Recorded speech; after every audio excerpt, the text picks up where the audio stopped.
Hello，咁多位家長，大家好啊！我係 Micky Sir。咁喺呢一度咧，都先辛苦晒咁多位家長啦。咁我都知道咧，你哋選校嘅期間咧，都非常之苦惱嘅。咁我都預祝咁多位小朋友咧，可以入到心儀嘅學校先啦。咁今日咧，我想同大家咧去講一講我哋嘅呢一個統一派位學額分析表咧，究竟係點樣去解讀入邊嘅數字個？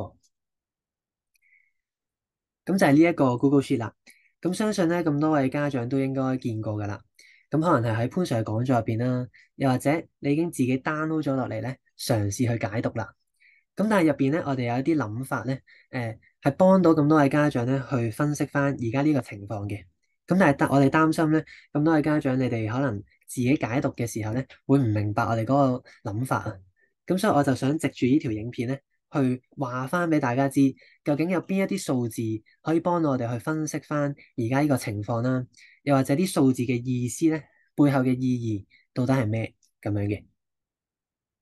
咁呢個 Excel 表咧，其實我哋就係參考咗 Schooling 喺第一年嘅時候咧，我哋個 format 係參考咗 Schooling 嘅。咁喺呢一度咧都鳴謝翻 Schooling 先。咁但係之後咧，我哋自己都加翻好多我哋覺得有用嘅資料落去啦。咁同埋我哋嘅同事咧都幫大家去優化咗呢一個 Excel 表。咁我哋之後咧都會繼續去 update 翻啲數字啦，同埋去優化咧呢一個 Excel 表嘅。咁其實入邊所有嘅數字咧，我哋都係根據教育局官方嘅文件，就係呢個中學嘅一覽表，去逐間去更新嘅。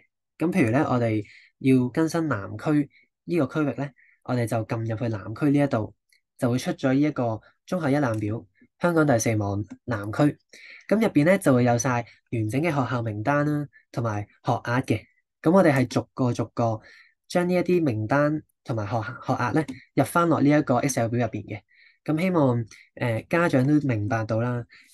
我哋背後咧係有一啲義工團隊同埋兼職人員咧幫手去更新嘅。咁雖然呢個檔案咧係免費，咁但係背後係其實係有人付出緊好大量嘅生活咧，去幫我哋去優化呢一個Excel 表嘅。咁如果有錯嘅話咧，咁多位家長都記得要即刻話翻俾我哋知喎，因為始終都係人手入咧，係會有人手謬誤呢個情況發生嘅。咁喺呢一度咧，都唔該晒咁多位家長先。咁希望咁多位家長咧，可以聽完晒呢一段影片咧，先去運用呢一個 Excel 表啊。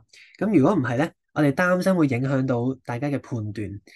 咁而每年咧，我哋都係會喺統一派位嘅時候咧，就會運用呢一個檔案咧，去教大家策略。咁令到咁多位家長咧，聽完個講座之後咧，就會更加仔細咁樣可以了解到升中填表嘅策略啦。咁但係咁多位家長都可以預先學習咗先嘅。咁喺個 Excel 表入邊咧，你會見到有一個小六學生總人數。咁其實咧，呢一個就係一個全區嘅總人數嚟嘅。咁我哋係根據教育局官方檔案第65頁呢一個數字寫落去嘅。咁呢個數字其實係包括咧全港直資官津校同埋私校嘅小六人數嘅。咁可能有啲家長你哋會問咧，點解私校都包埋落去啊？咁就係因為咧喺個別嘅區域入邊咧，其實私校係會按住呢個機制，通過直屬又或者聯繫嘅位咧入翻去英中嘅。咁而呢啲英中咧通常都係傳統嘅名校嚟嘅。咁如果計埋呢個嘅時候咧，個數字係會唔準確嘅。咁呢個都話翻俾咁多位家長知先，佢只係攞嚟參考嗰一年小六學生嘅人數係幾多嘅啫。咁但係最終咧，有好多個因素咧，其實係會影響到我哋去計算留低喺統一派位月報嘅人數嘅。咁就包括移民潮啦、退學啦，可能有啲學生咧，佢通過跨區離開咗本區啦，又或者係有啲學生俾直資學校取錄咗。咁其實咧呢一啲因素咧，我哋都有嘗試咧納入去個 Excel 表度諗嘅。咁但係最終發現失敗咗，我哋冇辦法可以羅列晒所有嘅因素，因為我哋都唔可以取得晒呢一啲所有嘅數據啦。咁而我哋都相信咧，教育局都未必可以攞到最準確嘅數據。咁因為喺數據入邊嘅直資取錄名單咧，其實未去到5月頭咧，教育局都係未攞到最準確嘅名單嘅。咁再加埋移民潮呢一啲不確定嘅因素啦，咁所以我哋相信咧，教育局個估計係最準嘅，但係都唔會100%準確。咁所以我哋呢啲坊間希望可以幫到家長嘅組織咧，都難以去攞到一啲準確嘅數據。咁後來我哋都發覺咧，原來我哋知道教育局預留給本區總額嗰個原則咧，就係一定要足夠俾本區嘅學生去選校嘅。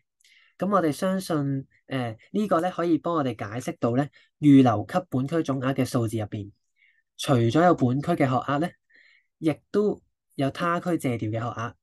咁我哋就知道啦，教育局其實係應該係調控緊嗰個學額咧，去令到佢足夠俾嗰一區嘅學生去選擇嘅。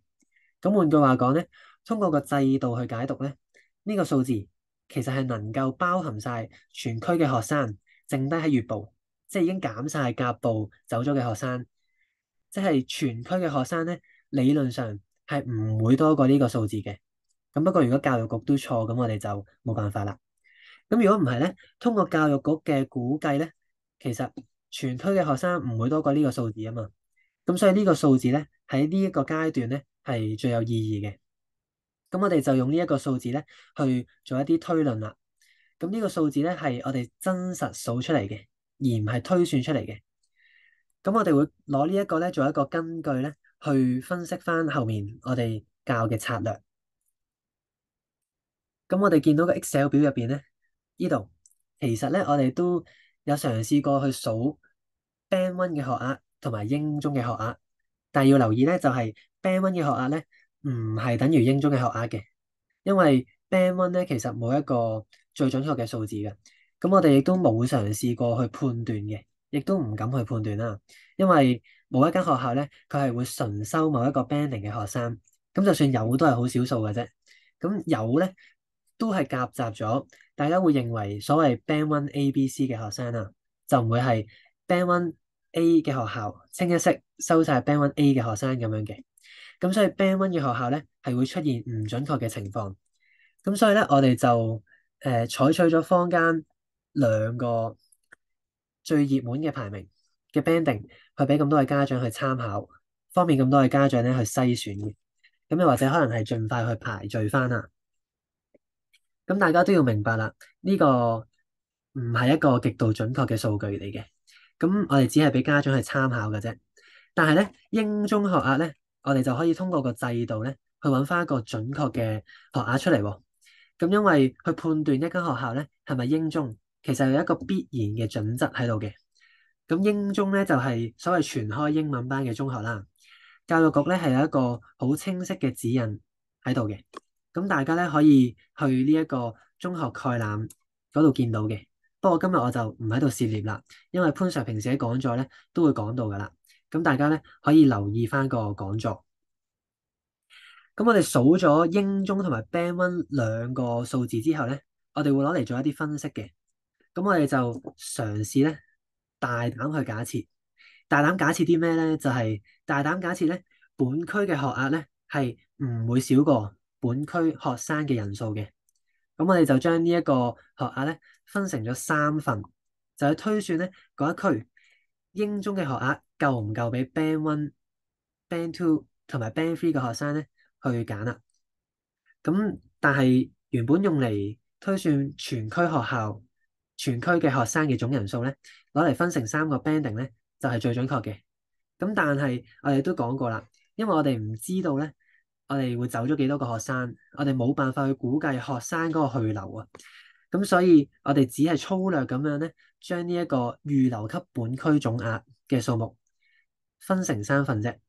咁一定會出現一個問題㗎啦，可能家長聽到呢度咧，你哋都諗到啦。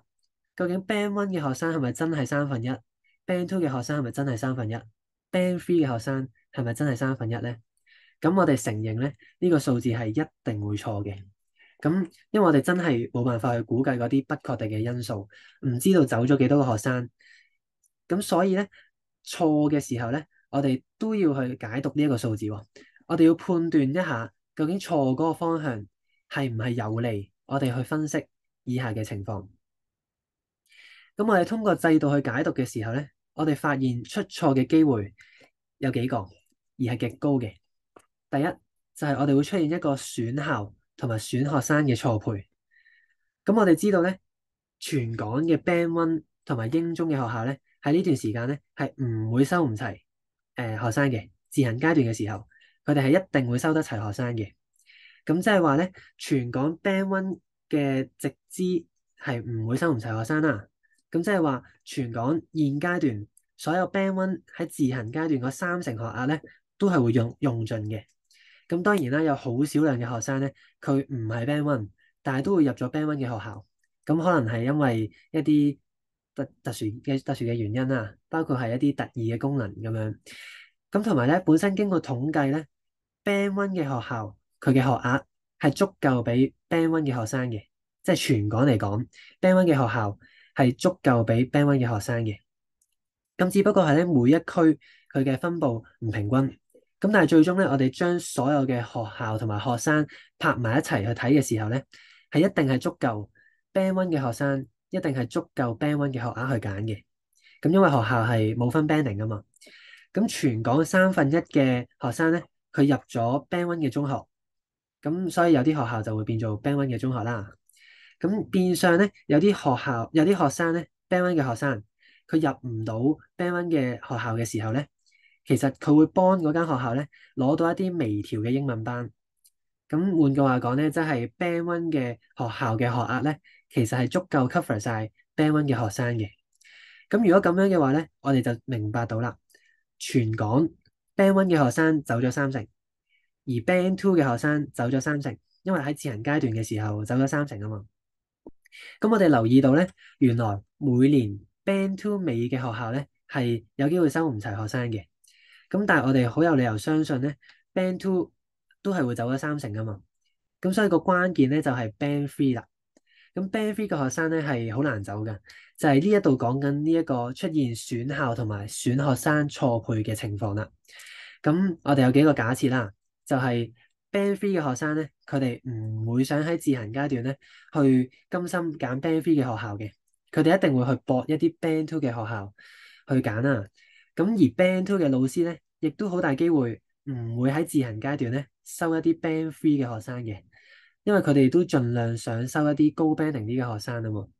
咁就會出現一個錯配嘅情況啦，即係 Band Three 嘅學生揀 Band Two 嘅學校入唔到。但係 Band Two 嘅學校咧，亦都唔會揀一啲 Band Three 嘅學生。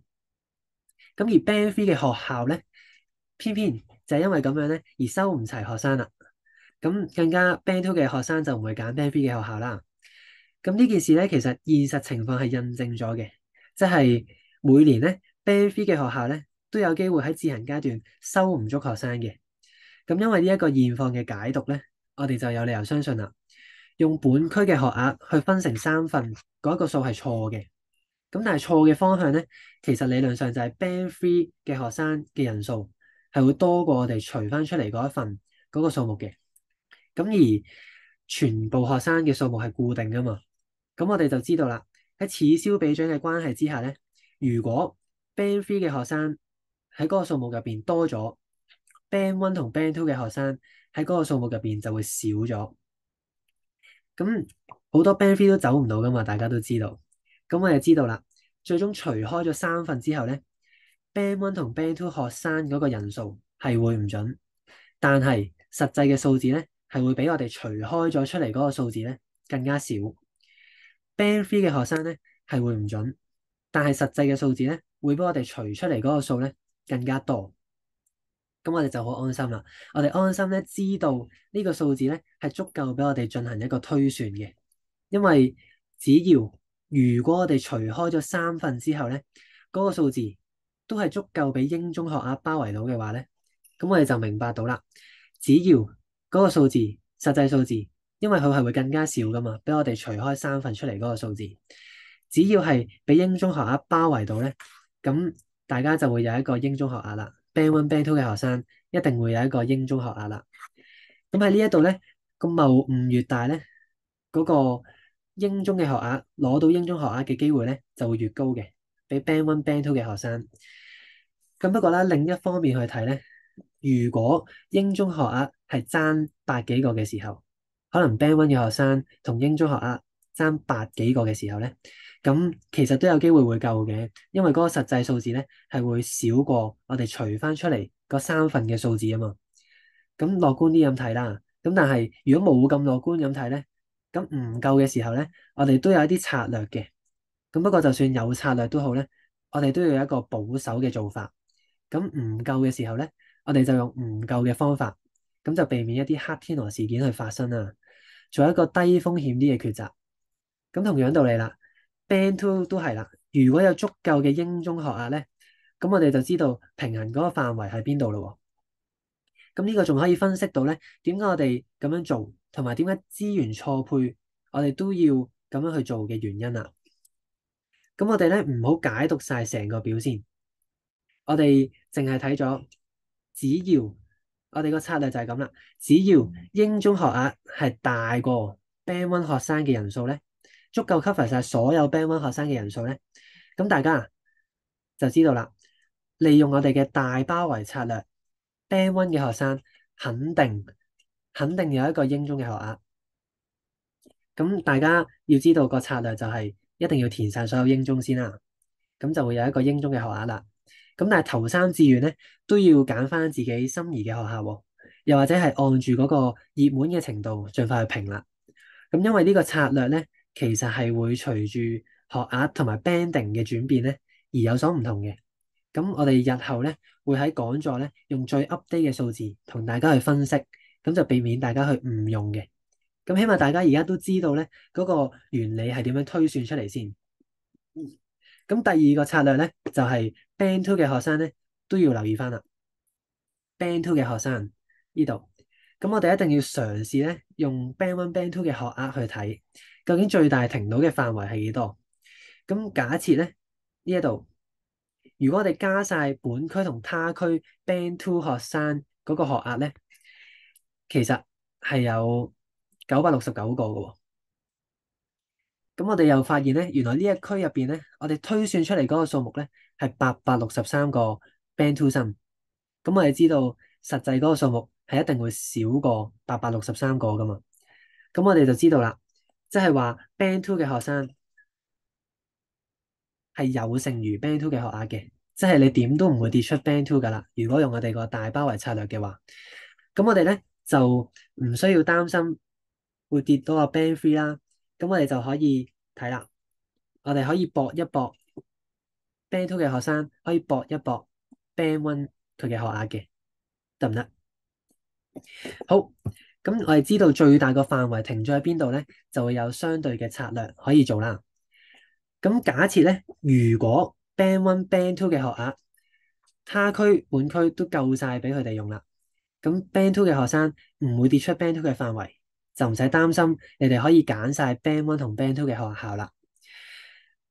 咁如果係咁樣嘅話咧，如果咁樣就係代表緊 Band One 佢會有位，因為 Band Two 揀晒嘅話咧，Band One 仲有位，咁即係話 Band One 本身嗰一堆 Band One 其實落咗去 Band Two 嗰度喎，佢壓咗個位喎，咁令到唔足夠學位俾 Band Two 嘅學生揀 Band Two 嘅學額，咁但係本身係夠噶嘛，咁所以我哋就知道咧 Band One 上面咧應該係有一啲學額 Band Two 嘅學生係可以博到嘅，得唔得？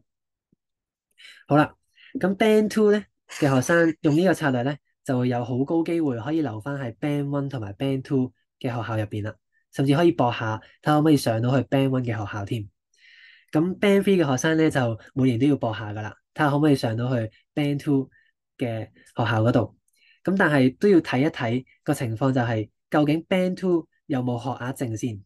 咁譬如呢一度呢個例子咧就係 Band Two 嘅學生有863個啦，Band Two 嘅學額有969個，咁都仲有百幾個位剩嘅。咁 Band Three 嘅學生咧呢個情況就可以試下去搏啦。咁但係搏嗰個策略咧，我哋都要喺日後嘅講座咧詳細咁樣同大家去分析翻，咁就要用最 update 嗰個數字去講嘅。咁希望咁多位家長咧初步理解咗之後咧，咁我哋遲啲就可以留意一下講座入邊嗰個分析嘅方法啦，就避免一啲決策嘅錯誤喎。咁如果啱啱呢條片咧，大家真係聽唔明嘅話咧，咁就都仲有時間可以去理解下嘅。咁但係如果咁多位家長可能唔同意或者覺得呢個做法唔合理嘅話咧，咁就建議家長唔好去用啦。因為最後成功與否咧，其實係小朋友嘅福祉嚟嘅。咁希望家長咧可以自己負翻呢個責任啦。咁根據翻自己嘅心意咧去選校，咁呢個先係最恰當嘅。而我哋希望咧，我哋可以運用我哋嘅觀點去幫到咁多位家長。咁大家覺得有用咧，先好去運用啦。咁我今日咧就同大家去解讀咗呢一個 Excel 表啦。咁希望咁多位家長可以用到呢一個 Excel 表，可以幫到你哋選校嘅時候做一啲少少嘅分析咁樣啦。咁就拜拜啦。